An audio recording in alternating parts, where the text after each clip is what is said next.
Good afternoon, my name's Colin, and I'm going to do a little bit of a tutorial on oxalic aciding your license plates at home. We talk about that a lot on the Facebook group and otherwise within the hobby, and I think there's definitely a learning curve to it, knowing the proper amounts for things, knowing the specs for how you have to do this reaction. So what even is oxalic acid? What's the reaction? What are we even doing here? Oxalic acid's pretty simple. It's just, I think, C2H2O4. We're mixing it with iron oxide, rust, chemical reaction ensues. It's just some charged iron compound that I don't know the name of, and water and hydrogen ions. When we think of acid, I think we tend to think of some sort of molarity, something that's been dissolved in water to a degree of concentration. But when you buy oxalic acid that you're going to use for this, it's going to be powder. This is solid.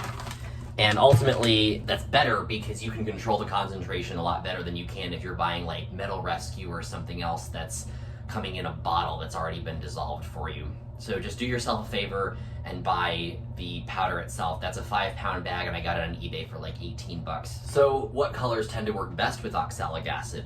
In my experience, white and black and red are fantastic candidates for oxalic acid baths. Yellow's pretty good too. Where you really have to be careful is with blue and green. Blue and green have a tendency to fade, sometimes rather drastically, with exposure to oxalic acid.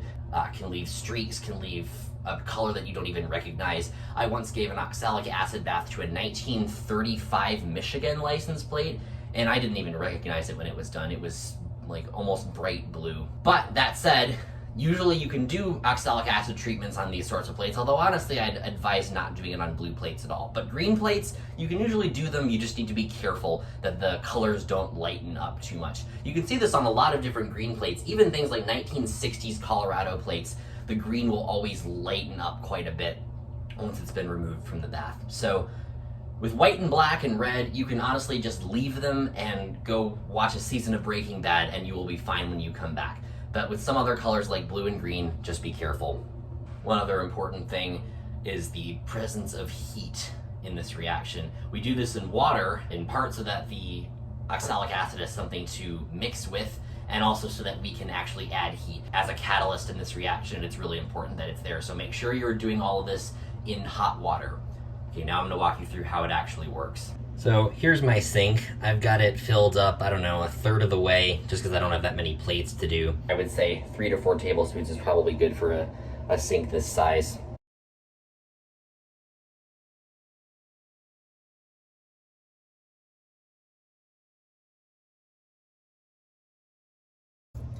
Give that a good stir. Make sure everything's incorporated. Now I'm just gonna start putting them in. Doesn't really matter how you lay them in. I usually just kind of stack them on top of each other. So I'll lay this one in like this. You should also notice my hands aren't gloved right now, but they will be when I start taking these out because the resulting compound that forms definitely can irritate your skin, but it's really okay now. This doesn't really smell like anything yet. It will later. Oh man, will it smell later once it has a chance to actually mix with the rust.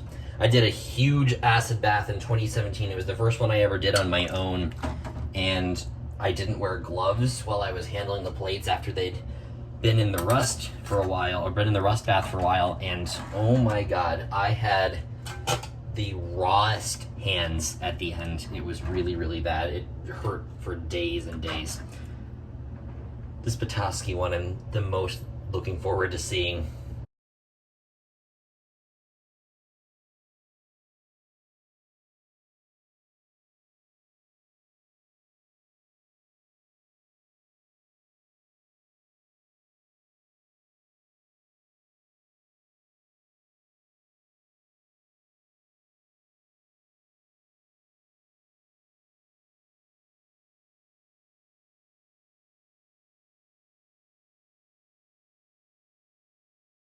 So as far as finishing these up goes, what I usually like to do is I like to apply a little bit of baking soda to the surface of, or to each surface of the plates, just as a means of neutralizing any acid that might still be there. I think it's a pretty helpful thing to do. You don't want the acid eating at these long after you've taken them out. This is a little bit of a brush down.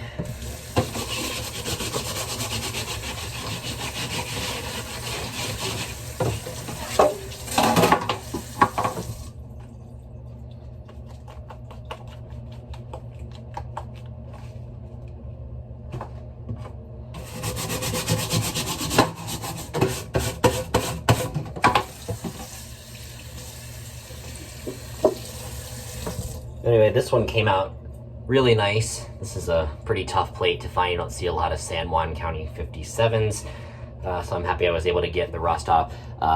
Most of the rust that you could see on the front was up in this corner here, and you can see there's a little bit of paint loss, but paint loss is a lot less offensive to look at than a whole bunch of surface rust. This one also did really, really well. I mean, it's legible now. You couldn't really read the bottom before, hardly any of it. So that was pretty cool to see. Give this one a brush down. Baking soda.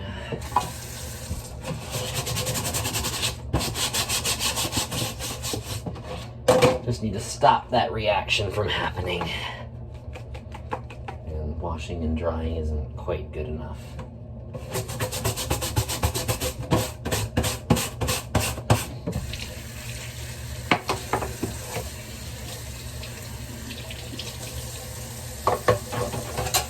This one, you couldn't really see a whole lot of change on the front.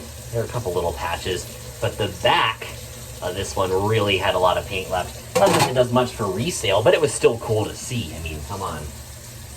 That's just neat. Last one I'll show you. This one, I wasn't really expecting anything to come back, but we actually got quite a bit of white on the front, which I was not at all anticipating, and you can't really see it too well in the video, but a bunch of red also came back on the rear of this plate. That's about all I have for you. Hope this tutorial was helpful. If you have any questions or anything I can clarify, just let me know below. Otherwise, I can't wait to see what you all come up with. Send me links to your own before and after videos. Have a good one.